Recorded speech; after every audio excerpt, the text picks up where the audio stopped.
Before I get started, I'd like to kindly ask that you hit the like button, and please subscribe to the channel for more content just like this. All I'm offering is the truth, nothing more. So I've been doing these Film Criticism is Dead videos for some time now, and I'm going to let everyone in on a little secret. Typically, for months after I upload these videos, I get salty fanboys in my comments section telling me how they either loved or hated the movie that I'm talking about. Or they'll just show up to try to bait me into an argument by saying, "I can't believe you made a video criticizing someone else's opinion." So when someone says that I'm a piece of shit because I don't like a movie or TV show, that's okay. Fuck me, right?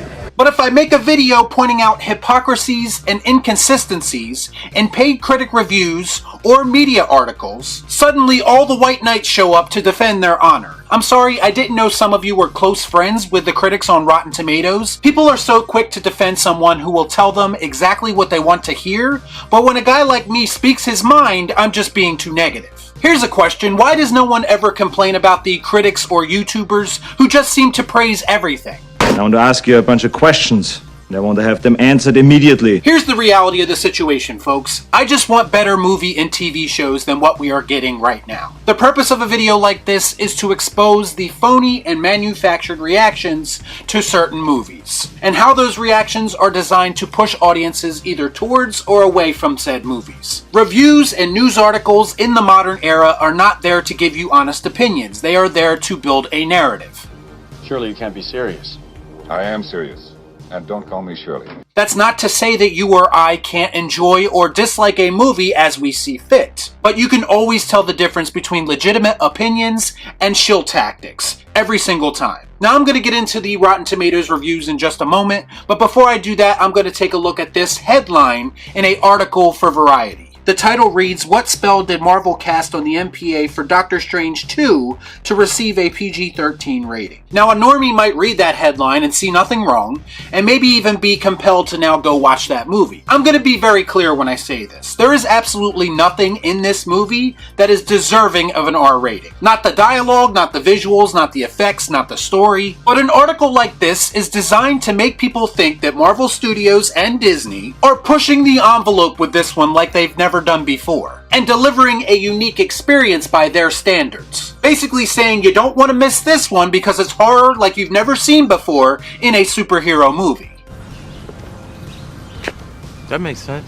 In reality, it's a typical MCU movie with a couple of horror scenes throughout it. This article is serving its purpose by pulling people back in who may not be as interested in the MCU as they once were. And if you don't think people are influenced by this type of shit, then you are out of your mind. Search Multiverse of Madness on Twitter, and all you will see is tweets saying this same exact thing.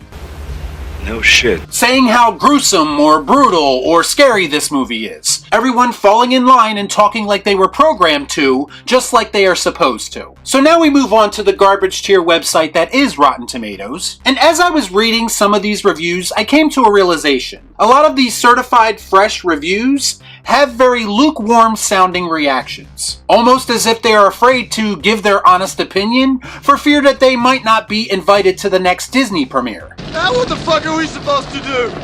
Like this review from Anna Gover at Cultress that says, quote, "It's scary? No, it's not. It's mind-bending? No, it's not. And it's incredible to look at.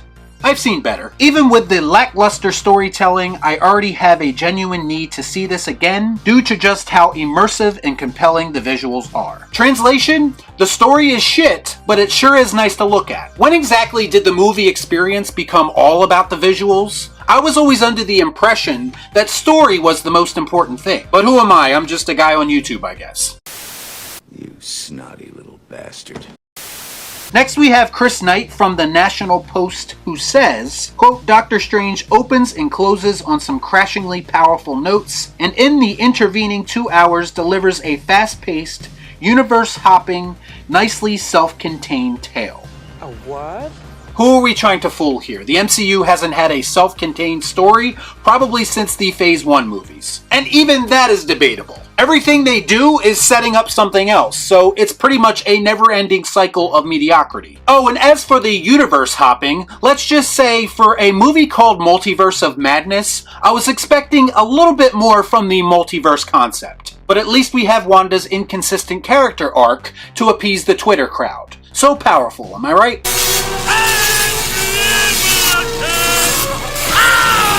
The next review comes from Kimberly Reyes of the Film Ireland magazine that says, quote, "At the end of the day, this campy and action-packed movie is the second strongest MCU Phase 4 film after Spider-Man No Way Home, obviously." Yeah, there's a real prestigious list to be on. Doctor Strange 2 managed to outduel Shang-Chi, the Eternals, and Black Widow. Even No Way Home, which hasn't aged all that well, and it only came out just a few months ago. So what exactly does that say about the Multiverse of Madness? That's right, it stinks! And then finally we have this gem from Jonathan Hickman of the Newman Times Herald who says, quote, "This story collage is uneven and sometimes forced, as it delivers fan service in the film's baggy middle section." I just want to take a moment and remind everyone that this is a positive review. But when Raimi is permitted to revisit elements from his storied history, the movie finds its footing. So a 2-hour movie found its footing and allowed Sam Raimi to be Sam Raimi in the last 20 minutes or so. Whoopie fucking do. Hey, I'm impressed. We'll just ignore the uneven and forced first hour and a half. I came to this conclusion just now, but maybe the problem isn't the people on Rotten Tomatoes, it's the system itself. When critics speak of consistent issues throughout the film, but yet somehow that film still receives a 75% on Rotten Tomatoes scale, that sounds a bit questionable to me. And maybe they need to rethink how their system works, especially when a lot of other movies don't seem to receive that same treatment. Man, I'm tired of being right. They fixed Rotten Tomatoes to help certain movies in the past, and they continue to do it again and again and again. Because whether or not you or I listen to Rotten Tomatoes is irrelevant. The fact is that the general public does listen to Rotten Tomatoes, and that determines whether or not people go to watch movies or not. And that's exactly why these types of movies continue to be made, because the media is quite frankly pushing the audience right to them. Couple that in with the already somewhat stable fan base they have built in, and then you can see why no one is honest about these movies anymore. Because they don't have to be. And that's exactly why I intend to be an alternative to that system. Because to me, honesty is everything. So I strongly suggest that you wake the fuck up. So let me know what you thought about all this in the comments down below. As always, please like, comment, share, subscribe to the channel. Hit that bell for notifications, and I'll see you next time right here on Real Shift. Thanks for watching. Peace out.